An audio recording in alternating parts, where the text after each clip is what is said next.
Hello, everyone. Welcome to the workshop to migrate your gateways to V2 to V3. And hey, Jose, how are you? Great. How are you, Mark? I'm good. Ready to show to the community how to migrate the gateways. I have Yes, yes, one yes. on my table. What do you I have have on your table? I have four, four different gateways. Yeah, Different yeah. concentrators as well? Yeah. I mean, I have gateways based on Raspberry Pi 3, Raspberry Pi 4, on Semtex 1301 and 1302.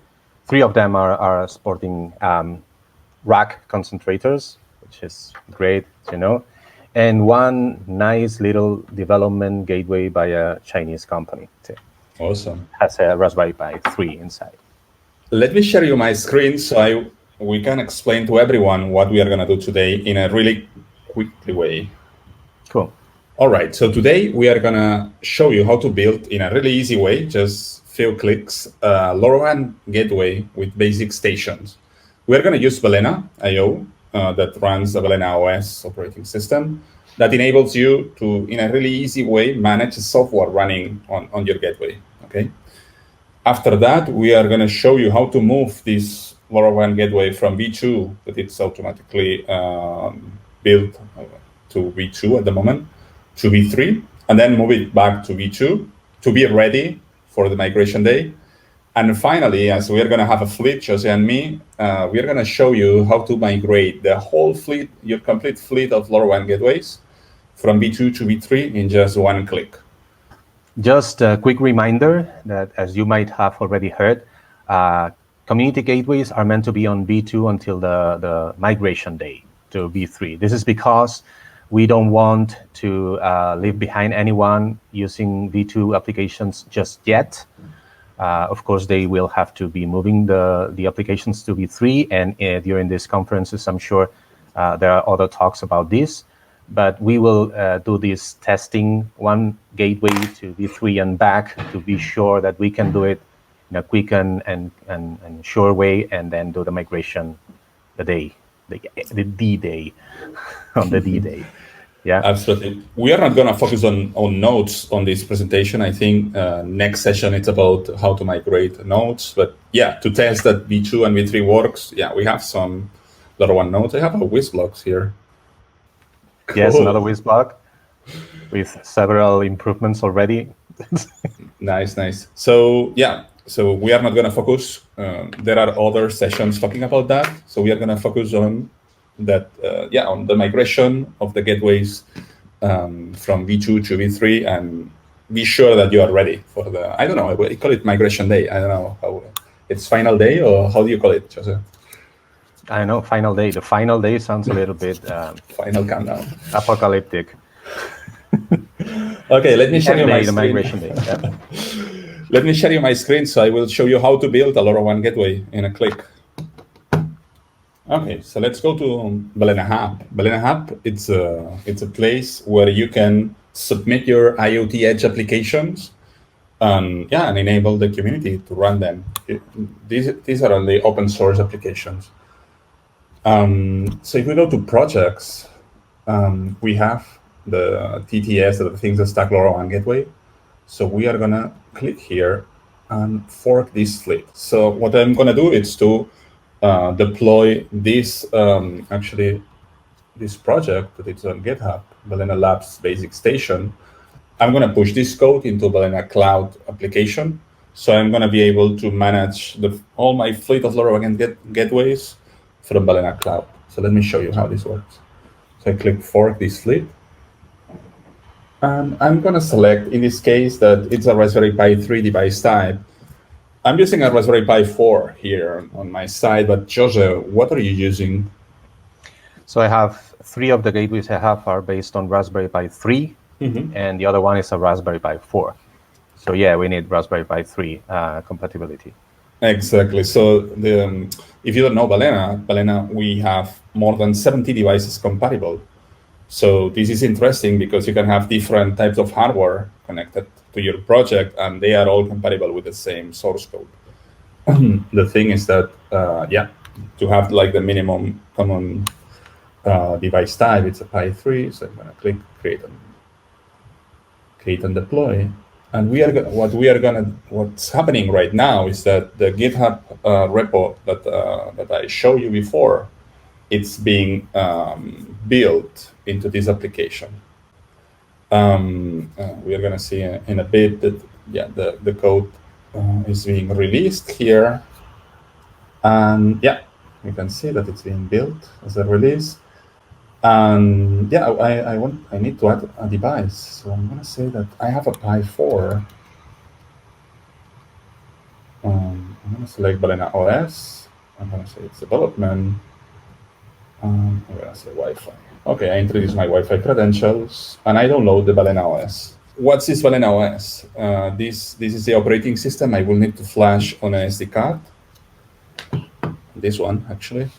And what it's going to do, it's actually this operating system will have the Wi-Fi credentials introduced, and it will connect to this Balena cloud. Okay, now the Balena OS is download. Let me open Etcher. Balena Etcher, it's a software that we do at Balena to flash, to simplify how to flash an SD card. I select the SD card, and I flash. Okay, flash done.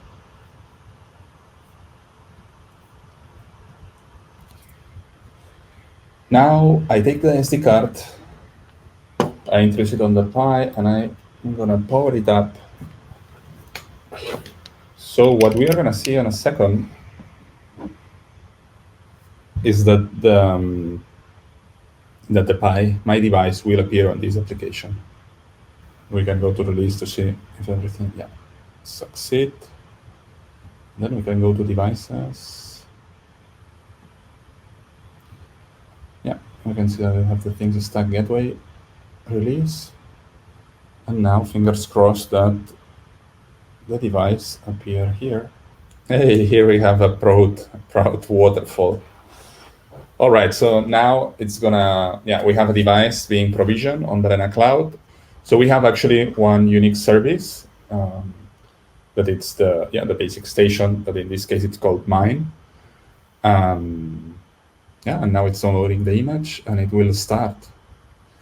Another thing that it's interesting to know, it's once this service will start, it will generate the EUI of the LoRaWAN gateway. So we will need to, and it will put the EUI as a tag of the device. So it's interesting to go there, copy the EUI, and we will go to the console of the Things network or the Things stack after that to create the gateway. Yeah, actually, it is by default. It's configured to connect to V2, right? Exactly. At the moment, right now. Yeah, exactly. Maybe let's show for a second the documentation that we have here. So we have different variables running these days, right? So maybe Joseph, you want to introduce the variables of the gateways? Yeah, basically, we have a set of common variables for different concentrators because the project supports SX1301 and 1302, the two latest concentrators by Semtech.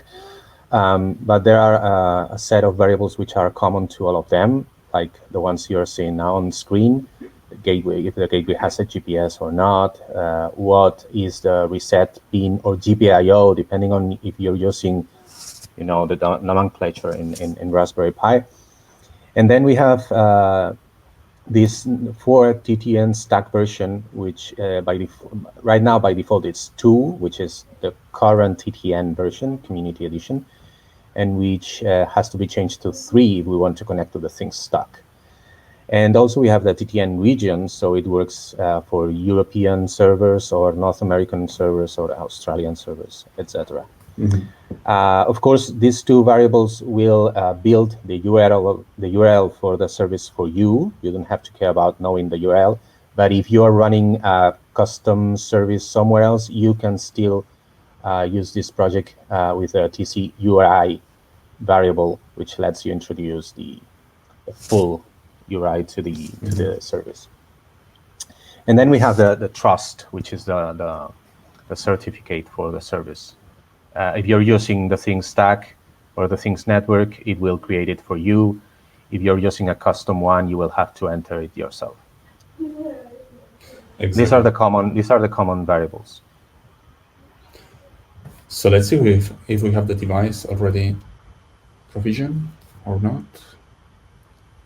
All right, device is already running. We have one thing that we mentioned before. It's on device variables. Is that the model? It's by default on SX1301. I have a rack 2287, so I need to change this to SX1302. If I don't change this, it's not gonna work. Every time that you change a device variable, the device gets restarted. So let's see if it gets restarted with the right variable. So it's interesting to know that you can have different concentrators, the same way you can have different PIs running the same services, and only different variables configuring them. So you can have a different value for the type of concentrator for each device if you want to, and have a common one for what is more common in your fleet. Like I'm using, so I have 3 that are using Semtex 1301. That would be my basic one, and I have a rack 2287 like Marc with a 1302. Okay, looks like the concentrator started. And we are gonna, well, because it's not still created on the Things network, I'm gonna create it on V2 first, okay? So I copy the EUI and let's go to V2. I'm gonna say that I want to register a gateway. There is a trick for the basic station gateways. I'm using legacy packet forwarder. Okay, so I paste here that my EUI. This is my Pi 4 rack 2287. I'm in Europe, actually. I'm in Barcelona, wherever. It's an indoor. And I registered the gateway. So yeah, it says that it's connected. Marc, don't forget to copy the key, the gateway key on V2 also. Okay, now that the gateway is registered, we need to register some of these credentials into Balena Cloud. Okay, so probably you already have done this, but I'm gonna copy the gateway ID first. Let's go to the device variables. And we have gateway ID 0. I'm gonna paste here value. And let's go to copy the gateway key as well and paste it here as a gateway key. Now the device will, the gateway will get restarted again as we are changing some of the variables. Okay, it restarted with the correct variables, and now we should be able to say that this is the official, it's an official, the Things Network LoRaWAN gateway. Okay, it's starting again. Super. So I think we are ready to move this gateway to V3 at some point. Jose, what do you think? Right. So this should be as gateway managers our first test to be sure that we can migrate the gateways to V3 and have everything ready for the M day or D day or final day, whatever you want to call it. Let's do it. Okay, so for moving the gateway from V2 to V3, first we need to create it to V3. So we go to the cloud console from the Things stack. So let's click Go to Gateways. Okay, so I click. I need the EUI first, sorry. Have it here on Notes. So let's click Add Gateway.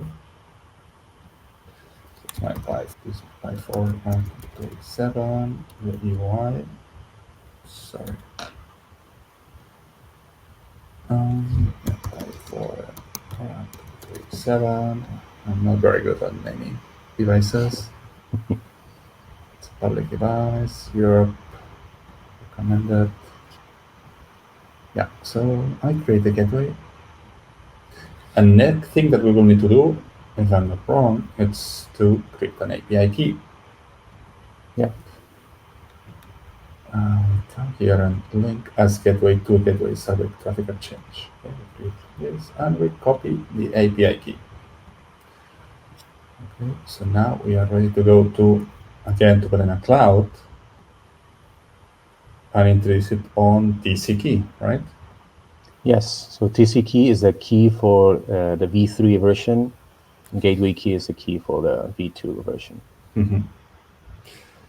Are we ready to change the TTN stack version and the TTN region? What do you think? Yeah, I think we are. I mean, on V2, it's connected right now. It's just a matter of changing these two variables. These two variables, actually, what they are doing, it's generating the URL of the WebSocket that the basic station needs to connect to the WebSockets of the things stack or the things network. Right. I think Jose already said, if you have a specific or a different cloud, we have the DCURI, but be careful when you use it because the port that it's using, that the gateways are using to connect to the things network to the V2, it's 443, if I'm not wrong, Right. and to V3, it's 8887. We're introducing that by code, but yeah, some people in the community mess up with those ports, introducing the TCURI for V3. Yeah, so the URI has to have the protocol, the server address, and the port. You have to have them right to be able to connect to the server, of course. So let's go to overview. And yeah, it created the gateway and it received the first status. So we tested to V3 works, V2 works. So we have to go back to the original, to the default values. To go to the default values, we are going to delete the changes. So we are going to get into the override. So the default of the application. And this will be very useful to migrate the whole fleet. So now I'm going to invite Joseph to my application in order to introduce their fleet of LoRaWAN gateways and move all of them together from V2 to V3. Remember, we have credentials from V2 here. We have credentials from V3 here. So we are ready. Joseph, yours. Did you move your gateways? Yeah, they should be now on your application and updating, actually. Yeah.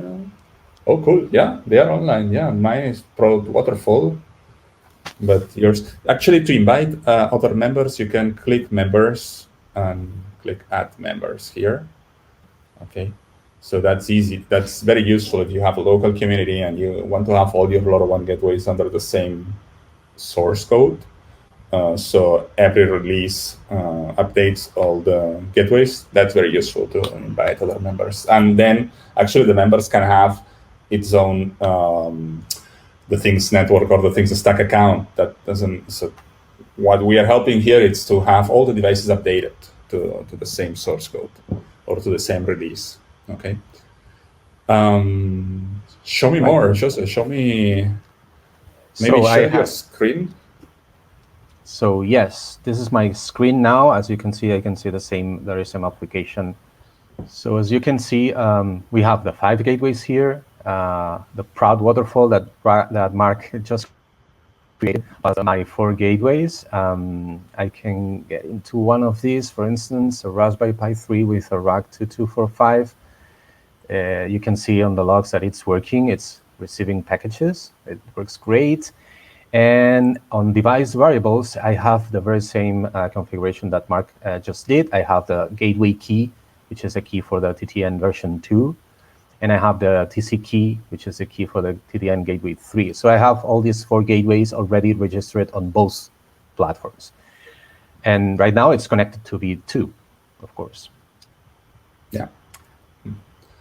So we are ready, right? We are ready to migrate from V2 to V3, right? Yeah. Let's imagine that today it's a migration day. How would you proceed with this fleet of gateways? So if today is migration day, we should have tested one by one all the gateways that they correctly register on V3 and it works, and then go back to V2, just like Marc's just did. And today's migration day, we go to environment variables at application level. So these are variables that apply to all devices unless they have them overridden. but these are variables apply to all devices. So at application level, we have the TTN region and TTN stack version for all devices. So we just have to do the same thing that Marc just did for his device, but doing them for all of them. So we set them to European 1, which is yeah, you can use other versions if you want as well. Yeah, and version 3, and that's it. Now all the devices are being restarted, right? Let me check one of them. For instance, this one. And yeah, you can see that the services are restarting. And now it's using, as you can see, yeah, the WebSocket URL, yeah. But yeah, you can see that it's using the address for the server on version 3.